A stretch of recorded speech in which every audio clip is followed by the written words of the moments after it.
ኢትዮጵያ ከነገ ጀምሮ ድፍድፍ ነዳጅ ማምረት ሙከራ እንደምትጀምር ጠቅላይ ሚኒስትር ዶክተር አብይ አህመድ ገለጹ። ጠቅላይ ሚኒስትሩ የቻይናው ፖሊሲ ጂኤል ኩባንያ በምስራቅ ኢትዮጵያ ሲያደርግ የቆየው የድፍድፍ ነዳጅና የተፈጥሮ ጋዝ ፍለጋ ውጤት ማስገኘቱንም ተናግረዋል።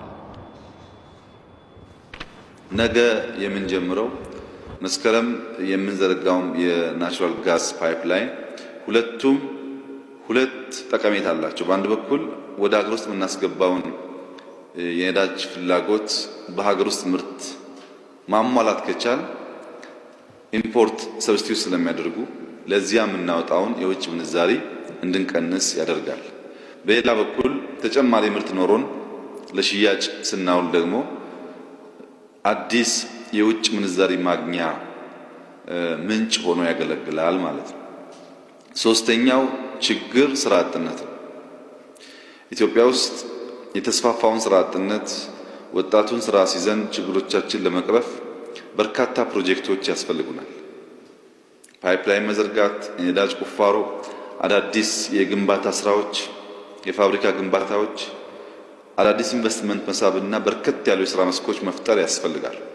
በሰለጠነው ዓለም ከፍተኛ የስራ አጥ ቁጥር በሚኖርበት ጊዜ ያላቸው መንገድ ጭምር የመጠገን እና አዳዲስ መንገዶች የመስራት ፕሮጀክት በመያዝ ካፒታል ኢንጀክት እያደረጉ ስራ አጥን ስራ የማስያዝ የተለመደ አሰራር አለ።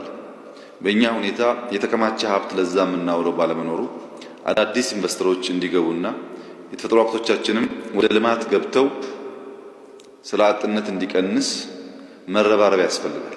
ያን ስናደርግ የተማረው ወጣት ጉልበት ያለው ወጣት የራሱን ህይወት ለማሻሻል እንዲሁም የሀገር እድገት ለማረጋገጥና የተሟላ ዘላቂ እድገት በሀገራችን በቀጠናው ለማምጣት ትልቅ መሰረት ሆኖ ያገለግላል። ያልተጠበቀ መረጃ አሰምታለችም። ብዙዎች ተስፋ ቆርጠው ከተውት በኋላ ድንገት የተሰማው መረጃ አስገራሚ ሆኗል። ኢትዮጵያ ከ2 ወር በኋላ ለ50 ዓመታት የደከመችበትን ነዳጅ አውጥታ መሸጥ እንደምትጀምር አረጋግጣለችም። ይህንን ያረጋገጡት ደግሞ ጠቅላይ ሚኒስትሩ ናቸው። ኢትዮጵያ በኦጋዴን ካለው እጅግ ከፍተኛ የነዳጅ ክምችት ውስጥ ቀጣይ መስከረም በጅቡቲ በኩል ለዓለም ገበያ ታቀርባለችም።